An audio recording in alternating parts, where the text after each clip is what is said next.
ಇರ್ಲಿ ಪರವಾಗಿಲ್ಲಪ್ಪ, ಆಯ್ತು.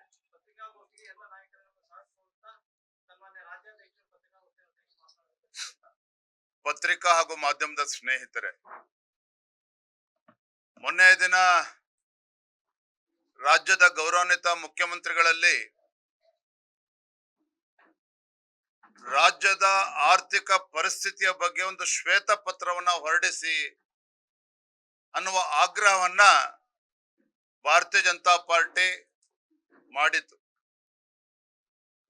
ರಾಜ್ಯದ ಆರ್ಥಿಕ ಪರಿಸ್ಥಿತಿಯ ಬಗ್ಗೆ ಶ್ವೇತ ಪತ್ರ ಹೊರಡಿಸಬೇಕು ಅಂತೇಳಿ ಇದು ನಮ್ಮ ಆಗ್ರಹ ಮೊದಲ ಬಾರಿ ಅಲ್ಲ, ಹಲವಾರು ಬಾರಿ ಈ ವಿಚಾರವನ್ನ ನಾವು ಪ್ರಸ್ತಾಪ ಮಾಡಿದ್ದೇವೆ. ಆದ್ರೆ ಯಾಕೇನೋ ಗೊತ್ತಿಲ್ಲ, ಮಾನ್ಯ ಮುಖ್ಯಮಂತ್ರಿಗಳು ಬಾಗಲಕೋಟೆಯ ಬಿಸಿಲಿನ ಪರಿಣಾಮವೋ ಅಥವಾ ಸೋಲಿನ ಹತಾಶೆ ಭಯ ಕಾಡ್ತಾ ಇದೆಯೋ, ಮುಖ್ಯಮಂತ್ರಿಗಳು ಬಹಳ ಹತಾಶರಾಗಿ ನನ್ನನ್ನ ಟೀಕೆ ಮಾಡಿದ್ದಾರೆ. ಆರ್ಥಿಕತೆ ಬಗ್ಗೆ ಜ್ಞಾನ ಇಲ್ಲ, ವಿಜೇಂದ್ರ ಅವರು ಹತಾಶರಾಗಿ ಮಾತನಾಡ್ತಾ ಇದ್ದಾರೆ. ಮಾನ್ಯ ಮುಖ್ಯಮಂತ್ರಿಗಳೇ, ರಾಜ್ಯದ ಅಧ್ಯಕ್ಷನಾಗಿ ಗೌರವಾನ್ವಿತ ಹಣಕಾಸಿನ ಸಚಿವರು ಆಗಿರುವಂತಹ ಮಾನ್ಯ ಮುಖ್ಯಮಂತ್ರಿಗಳಲ್ಲಿ ನಾನು ಇವತ್ತು ಕೂಡ ಮತ್ತೊಮ್ಮೆ ಆಗ್ರಹ ಪಡಿಸ್ತಾ ಇದ್ದೇನೆ. ರಾಜ್ಯದ ನಿಜ ಚಿತ್ರಣವನ್ನ ನಾಡಿನ ಜನತೆಗೆ ಬಿಚ್ಚಿಡುವಂತ ಕೆಲಸ ಮಾಡಬೇಕು. ರಾಜ್ಯದ ಹಣಕಾಸಿನ ಪರಿಸ್ಥಿತಿಯ ಬಗ್ಗೆ ಸತ್ಯ ಸಂಗತಿಗಳನ್ನ ಮರೆಮಾಚದೇನೆ ಜನರಿಗೆ ತಿಳಿಸುವಂತ ಒಂದು ಪುಣ್ಯದ ಕೆಲಸ ತಾವು ಮಾಡಬೇಕು ಅಂತೇಳಿ ನಾನು ಮತ್ತೊಮ್ಮೆ ಆಗ್ರಹ ಪಡಿಸ್ತಾ ಇದ್ದೇನೆ. ನಾನಿವತ್ತು ಮುಖ್ಯಮಂತ್ರಿಗಳಲ್ಲಿ ಶ್ವೇತ ಪತ್ರ ಹೊರಡಿಸಬೇಕು ಹಣಕಾಸಿನ ಪರಿಸ್ಥಿತಿಯ ಬಗ್ಗೆ, ಸ್ಥಿತಿಗತಿಯ ಬಗ್ಗೆ ಅಂತ ಹೇಳೋದಕ್ಕೆ ಕಾರಣ ಇದೆ. ನಂಬರ್ 1 ಮೊದಲ ಕಾರಣ, ನಿಮ್ಮ ಸರ್ಕಾರ ಬಂದು, ಕಾಂಗ್ರೆಸ್ ಸರ್ಕಾರ ಬಂದು 3 ವರ್ಷಗಳಾಗಿದೆ. ಏನು ಭರವಸೆ ಕೊಟ್ಟಿದ್ರೆ? ವಿಧಾನಸಭಾ ಚುನಾವಣೆ ಸಂದರ್ಭದಲ್ಲಿ ರಾಜ್ಯದಲ್ಲಿ ಕಾಂಗ್ರೆಸ್ ಸರ್ಕಾರ ಬಂದು ಒಂದೇ ತಿಂಗಳಲ್ಲಿ ನೇರ ನೇಮಕಾತಿಗಳನ್ನ ಮಾಡ್ತೇವೆ, ಖಾಲಿ ಹುದ್ದೆಗಳನ್ನ ಭರ್ತಿ ಮಾಡ್ತೇವೆ ಅಂತ ಹೇಳಿದ್ದಿರಲ್ಲ ಮಾನ್ಯ ಮುಖ್ಯಮಂತ್ರಿಗಳೇ, ಮರ್ತೋಯ್ತಾ ತಮ್ಗೆ? 2,86,000ಕ್ಕೂ ಹೆಚ್ಚು ಹುದ್ದೆಗಳು ನೇಮಕಾತಿಯನ್ನ ಮಾಡ್ದೇನೆ ನಾಡಿನ ಯುವ ಜನತೆ ಬೀದಿಗಿಳಿದು ಹೋರಾಟ ಮಾಡುವಂತ ದುಸ್ಥಿತಿಗೆ ತಾವು ತಂದಿದ್ದೀರಿ. ಆ ಯುವ ಜನತೆ ಮಾನ್ಯ ಮುಖ್ಯಮಂತ್ರಿಗಳನ್ನ ಭೇಟಿ ಮಾಡಿ ತಮ್ಮ ಅಹವಾಲನ್ನ ನೀಡಬೇಕು, ಚರ್ಚೆ ಮಾಡಬೇಕು ಅಂತ ಹೇಳಿದ್ರೆ ಒಂದು ಅಪಾಯಿಂಟ್ಮೆಂಟ್ ಕೊಡೋಕೆ ರಾಜ್ಯ ಉಚ್ಚ ನ್ಯಾಯಾಲಯ ಮಧ್ಯಸ್ಥಿಕೆ ವಹಿಸಬೇಕಾಯ್ತು. ತದನಂತರದಲ್ಲಿ ಧಾರವಾಡದಲ್ಲಿ ಲಕ್ಷಾಂತರ ಯುವಕರು ನಮಗೆ ನ್ಯಾಯ ಕೊಡಿ ಮಾನ್ಯ ಮುಖ್ಯಮಂತ್ರಿಗಳೇ ಅಂತೇಳಿ ಪ್ರಶ್ನೆ ಮಾಡಿದ್ರೆ ಲಾಠಿ ಪ್ರಹಾರವನ್ನ ಮಾಡ್ತೀರಿ. ಯಾಕೆ ಸತ್ಯವನ್ನ ಮರೆಮಾಚ್ತಾ ಇದ್ದೀರಿ? ಗ್ಯಾರಂಟಿಗಳಿಗೆ ಹಣವನ್ನ ಕ್ರೋಢೀಕರಿಸೋದಕ್ಕೆ ಸಾಧ್ಯ ಆಗದೇನೆ ನೇಮಕಾತಿ ಪ್ರಕ್ರಿಯೆಯನ್ನು ಕೂಡ ಉಚ್ಚ ನ್ಯಾಯಾಲಯದ ಕುಂಟು ನೆಪವನ್ನ ಹೇಳಿಕೊಂಡು ಮೀಸಲಾತಿಯ ನೆಪವನ್ನ ಒಡ್ಡಿ ಇವತ್ತು ಮುಂದೂಡ್ತಾ ಇರ್ತಕ್ಕಂಥದ್ದು ತಾವಲ್ವೇ ಮಾನ್ಯ ಮುಖ್ಯಮಂತ್ರಿಗಳೇ?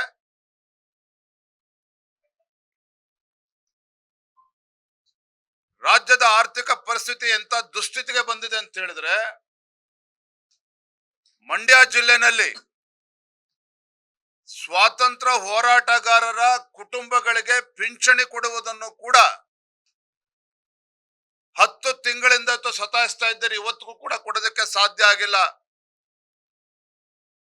ಇದು ರಾಜ್ಯದ ಆರ್ಥಿಕ ಪರಿಸ್ಥಿತಿಯ ಬಗ್ಗೆ ಕೈಗನ್ನಡಿ ಅಲ್ವಾ? ಹಾಗಾದ್ರೆ ಅತಿಥಿ ಉಪನ್ಯಾಸಕರು ನಮ್ಮ ಶಿವಮೊಗ್ಗದ ಕುವೆಂಪು ವಿಶ್ವವಿದ್ಯಾನಿಲಯವೂ ಒಳಗೊಂಡಂತೆ ರಾಜ್ಯದಲ್ಲಿರುವಂತಹ ಬೇರೆ ಬೇರೆ ವಿಶ್ವವಿದ್ಯಾನಿಲಯದಲ್ಲಿ ಬೇರೆ ಬೇರೆ ಅತಿಥಿ ಉಪನ್ಯಾಸಕರಿಗೆ 2 ತಿಂಗಳಿಂದ ಸಂಬಳ ಕೊಡೋದಕ್ಕೆ ಸಾಧ್ಯ ಆಗ್ತಾ ಇಲ್ಲ. ಇದು ರಾಜ್ಯದ ಆರ್ಥಿಕ ಪರಿಸ್ಥಿತಿಯನ್ನು ಎತ್ತೋರಿಸೋದಿಲ್ವಾ ಹಾಗಾದ್ರೆ ಮಾನ್ಯ ಮುಖ್ಯಮಂತ್ರಿಗಳೇ?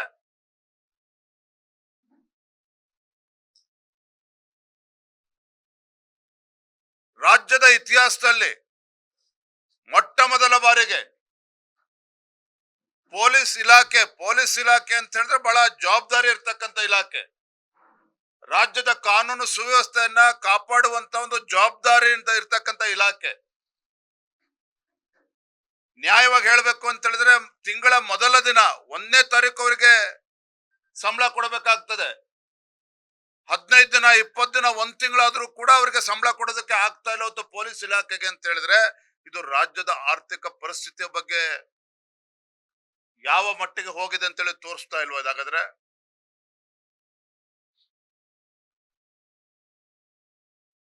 ಕೇವಲ ಕೇಂದ್ರ ಸರ್ಕಾರದ ಮೇಲೆ ಆರೋಪಗಳನ್ನು ಮಾಡ್ಕೊಂಡು ಇವತ್ತು ಕಾಲಹರಣ ಮಾಡ್ತಾ ಇದ್ದೀರಿ. 4 ತಿಂಗಳ ಹಿಂದೆ ಏನು ವಿಶೇಷ ಕ್ಯಾಬಿನೆಟ್ ಸಭೆಯನ್ನ ಮಾಡಿದ್ರು ಮಾನ್ಯ ಮುಖ್ಯಮಂತ್ರಿಗಳು. ಯಾತಕ್ಕೋಸ್ಕರ? UKP ಏನು ಮುಳುಗಡೆ ಜಮೀನನ್ನ ಕಳ್ಕೊಂಡಂತ ರೈತರಿಗೆ ಪರಿಹಾರವನ್ನ ಕೊಡ್ತಕ್ಕಂಥ ನಿಟ್ಟಿನಲ್ಲಿ ಸ್ಪೆಷಲ್ ಕ್ಯಾಬಿನೆಟ್ ಅನ್ನ ಮಾಡಿದ್ರಿ. ನೀರಾವರಿ ಜಮೀನ್ ಇರ್ತಕ್ಕಂಥ ರೈತರಿಗೆ ಎಕರೆಗೆ 40 ಲಕ್ಷ ರೂಪಾಯಿ ಪರಿಹಾರ, ಒಣಭೂಮಿ ಇರ್ತಕ್ಕಂಥವರಿಗೆ 30 ಲಕ್ಷ ಪರಿಹಾರ. ಮಾನ್ಯ ಮುಖ್ಯಮಂತ್ರಿಗಳೇ, ಮೊನ್ನೆ ತಾನೇ 17ನೇ ಬಜೆಟ್ ಅನ್ನ ಮಂಡನೆ ಮಾಡಿದ್ರಲ್ಲ, ಈ ರೈತರಿಗೆ ಪರಿಹಾರನ ಕೊಡಬೇಕು ಅನ್ನೋ ನಿಟ್ಟಿನಲ್ಲಿ ತಾವೇನು ತೀರ್ಮಾನ ಮಾಡಿದ್ರಿ ಕ್ಯಾಬಿನೆಟ್ ಅಲ್ಲಿ? ಎಷ್ಟು ಸಾವಿರ ಕೋಟಿಯನ್ನ ಇಟ್ಟಿದ್ದೀರಿ ನೀವು? ಹಾಗಾದ್ರೆ ಎಷ್ಟು ಸಾವಿರ ಕೋಟಿಯನ್ನ ಇಟ್ಟಿದ್ದೀರಿ? ಇವರ ಯೋಗ್ಯತೆಗೆ ತುಂಗಭದ್ರಾ ಅಣೆಕಟ್ಟು ಗೇಟ್ ಕುಸಿದೋಯ್ತು. ಮಾನ್ಯ DK ಶಿವಕುಮಾರ್ ಅವರು ಬಹಳ ದೊಡ್ಡ ಹೇಳಿಕೆಯನ್ನ ಕೊಟ್ಟರು. ನಾವು ತೆಲಂಗಾಣ ಆಂಧ್ರ ರಾಜ್ಯ ಸರ್ಕಾರಕ್ಕೆ ಕಾಯೋದಿಲ್ಲ, ರಾಜ್ಯ ಸರ್ಕಾರವೇ ಹಣವನ್ನ ಹಾಕಿ ನಾವು ರಿಪೇರಿ ಮಾಡ್ತೇವೆ, ಗೇಟ್ ಕೂರಿಸ್ತೇವೆ, 21 ಗೇಟ್ ಅನ್ನ ಹೊಸದಾಗಿ ಕೂರಿಸ್ತೇವೆ ತಜ್ಞರ ಶಿಫಾರಸಿನ ಅನುಸಾರ ಅಂತ ಹೇಳಿದ್ರು. ಎಂತ ದುರಂತ ಅಂತ ಹೇಳಿದ್ರೆ, ಆಂಧ್ರ ರಾಜ್ಯ ಆ ಗೇಟ್ ರಿಪೇರಿಗೂ ಕೂಡ ಹಣವನ್ನ ಕೊಡ್ತು. ಮತ್ತೆ ಅಲ್ಲಿ ಸಂಬಳ ಕೊಡಬೇಕಾಗಿರ್ತಕ್ಕಂಥ 20 ಕೋಟಿ ರೂಪಾಯಿ ಅಡಿಷನಲ್ ಕೊಟ್ರೆ ಆ ಹಣದಿಂದ ರಾಜ್ಯ ಸರ್ಕಾರ ಏನ್ 10 ಕೋಟಿ ಕೊಟ್ಟಿತ್ತಲ್ಲ ಅದನ್ನ ಮುರ್ಕೊಳ್ತಕ್ಕಂತ ಕೆಲಸ ಮಾಡಿದ್ರು ಕಾಂಗ್ರೆಸ್ ಸರ್ಕಾರ. ಇದು ವಾಸ್ತವಿಕ ಸತ್ಯ. ಇದು ರಾಜ್ಯದ ಆರ್ಥಿಕ ಪರಿಸ್ಥಿತಿ ಬಗ್ಗೆ ಏನು ಅಂತ ಹೇಳ್ತದೆ. ಇದನ್ನ ಅರ್ಥ ಮಾಡ್ಕೊಳ್ಳೋಕೆ ಮಾನ್ಯ ಮುಖ್ಯಮಂತ್ರಿಗಳೇ ಆರ್ಥಿಕ ತಜ್ಞರಾಗ್ಬೇಕು ಅಂತೇನಿಲ್ಲ. ಇಡೀ ಕರ್ನಾಟಕದ ಗ್ಯಾರಂಟಿ ಇಡೀ ದೇಶಕ್ಕೆ ಮಾಡಲ್ಲ ಅಂತೇಳಿ ಬಡಾಯಿ ಕೊಚ್ಕೊಳ್ತಾ ಇದ್ರೆ ಏನಾಯ್ತು ಹಿಮಾಚಲ ಪ್ರದೇಶದಲ್ಲಿ? ಹಿಮಾಚಲ ಪ್ರದೇಶದ ಕಾಂಗ್ರೆಸ್ ಸರ್ಕಾರ ಏನಿದೆ, ಅಲ್ಲಿ ಮುಖ್ಯಮಂತ್ರಿಗಳು ಹಿಮಾಚಲ ಪ್ರದೇಶದ ಸಿರಿವಂತ ದೇವಾಲಯಗಳಿಗೆ ಪತ್ರ ಬರೀತಾರೆ ಆ 1 ವರ್ಷದ ಕೆಳಗೆ.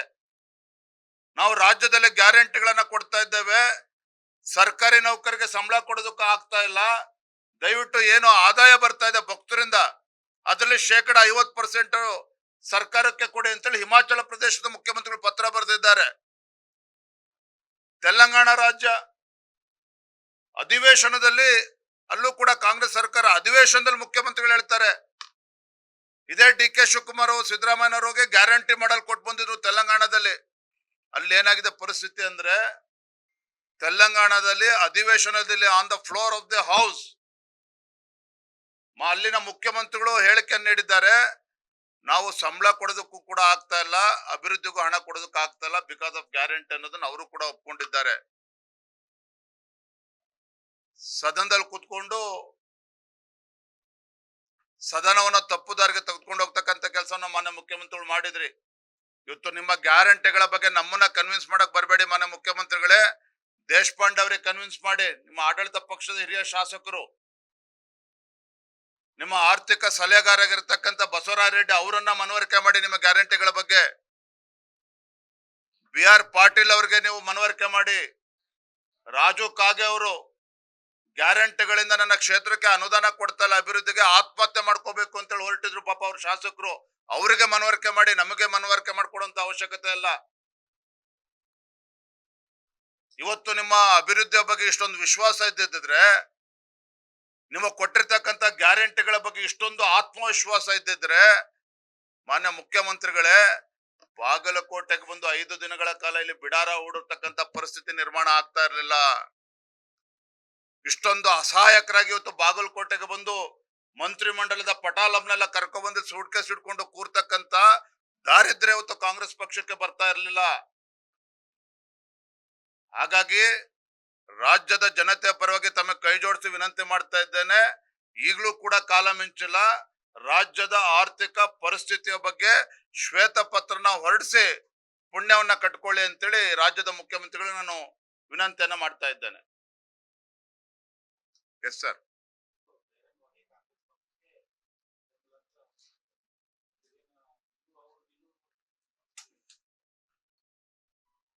ಯಾವ್ಯಾವ ಸ್ವಾಮೀಜಿಗಳು ಜಗದ್ಗುರುಗಳು ಏನ್ ಹೇಳಿಕೆ ಕೊಟ್ಟಿದ್ದಾರೆ ಅದಕ್ಕೆ ನಾವು ಪ್ರತಿಕ್ರಿಯೆನ ಕೊಡೋದಕ್ಕೆ ಹೋಗೋದಿಲ್ಲ. ಭಾರತೀಯ ಜನತಾ ಪಾರ್ಟಿ ಬಾಗಲಕೋಟೆ ಇರಲಿ, ದಾವಣಗೆರೆ ದಕ್ಷಿಣ ವಿಧಾನಸಭಾ ಕ್ಷೇತ್ರದಲ್ಲಿ ಇರಲಿ, ನಾವು ಇವತ್ತು ಗೆಲುವಿನ ವಿಶ್ವಾಸದಲ್ಲಿ ಬೀಗ್ತಾ ಇರುವಂತದ್ದು ನಮ್ಮ ಕಾರ್ಯಕರ್ತರ ಪರಿಶ್ರಮದ ಕಾರಣ. ನಮ್ಮ ಕಾರ್ಯಕರ್ತರು ಎರಡೂ ಕ್ಷೇತ್ರದಲ್ಲಿ ಪ್ರತಿ ಬೂತ್ ಮಟ್ಟದಲ್ಲಿ ಹಗಲು ರಾತ್ರಿ ಶ್ರಮವನ್ನ ಹಾಕ್ತಾ ಇದ್ದಾರೆ. ಕಾಂಗ್ರೆಸ್ ಪಕ್ಷದ ಕಾರ್ಯಕರ್ತರು ರಾತ್ರಿ ಮಾತ್ರ ಶ್ರಮ ಹಾಕ್ತಾ ಇದ್ದಾರೆ. ನಮ್ಮ ಕಾರ್ಯಕರ್ತರು ಬೆಳಗ್ಗೆ 6 ಗಂಟೆಯಿಂದ ಸಂಜೆ 8 ಗಂಟೆವರೆಗೂ ಕೂಡ ಪ್ರತಿ ಬೂತ್ ನಲ್ಲಿದ್ದು ಕಾರ್ಯಕರ್ತರು ಕೆಲಸ ಮಾಡ್ತಾ ಇದ್ದಾರೆ. ರಾಜ್ಯ ಸರ್ಕಾರದ ಬಗ್ಗೆ ಜನರಿಗೆ ಕೋಪ ಇದೆ, ಬೇಸರ ಇದೆ. ಇದೆಲ್ಲದರ ಪರಿಣಾಮ ದಾವಣಗೆರೆ ದಕ್ಷಿಣ ಕ್ಷೇತ್ರದಲ್ಲೂ ಕೂಡ ಬಿಜೆಪಿ ಒಂದು ಐತಿಹಾಸಿಕ ಗೆಲುವನ್ನ ದಾಖಲೆ ಮಾಡೋದಿದೆ. ಬಾಗಲಕೋಟೆನಲ್ಲೂ ಕೂಡ ಬಿಜೆಪಿಯ ಗೆಲುವಿನ ನಾಗಾಲೋಟಕ್ಕೆ ಕಡಿವಾಣ ಹಾಕ್ತಕ್ಕಂತ ಶಕ್ತಿ ಕಾಂಗ್ರೆಸ್ ಸರ್ಕಾರಕ್ಕಿಲ್ಲ. ಇದನ್ನು ಸ್ಪಷ್ಟವಾಗಿ ಹೇಳ್ತಾ ಇದ್ದೇನೆ. ಥ್ಯಾಂಕ್ ಯು ಸರ್, ಧನ್ಯವಾದ.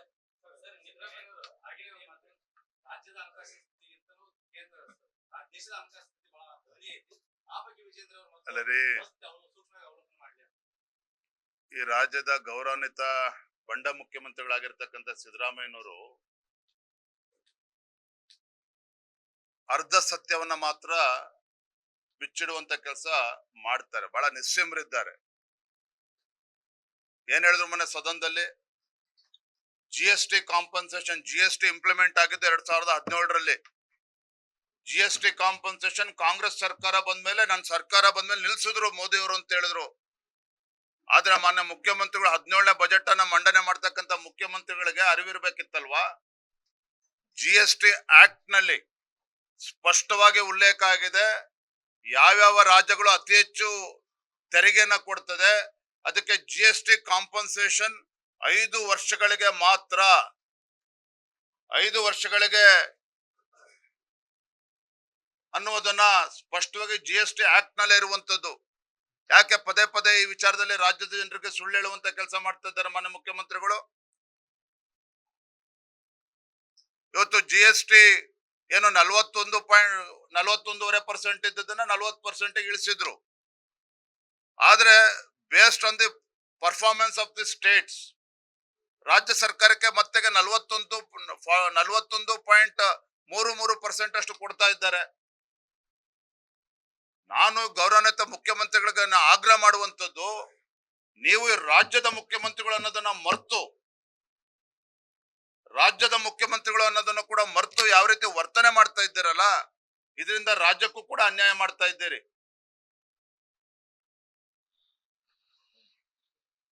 Thank you. ಕ್ಷಣ ಕ್ಷಣದ ಸುದ್ದಿಗಳಿಗಾಗಿ ಫ್ರೀಡಂ ಟಿವಿ ಸಬ್ಸ್ಕ್ರೈಬ್ ಮಾಡಿ, ಲೈಕ್ ಮಾಡಿ ಹಾಗೂ ಫಾಲೋ ಮಾಡಿ. ಹೊಸ ಸುದ್ದಿಗಳ ನೋಟಿಫಿಕೇಶನ್ಗಾಗಿ ಬೆಲ್ ಐಕಾನ್ ಮೇಲೆ ಕ್ಲಿಕ್ ಮಾಡಿ.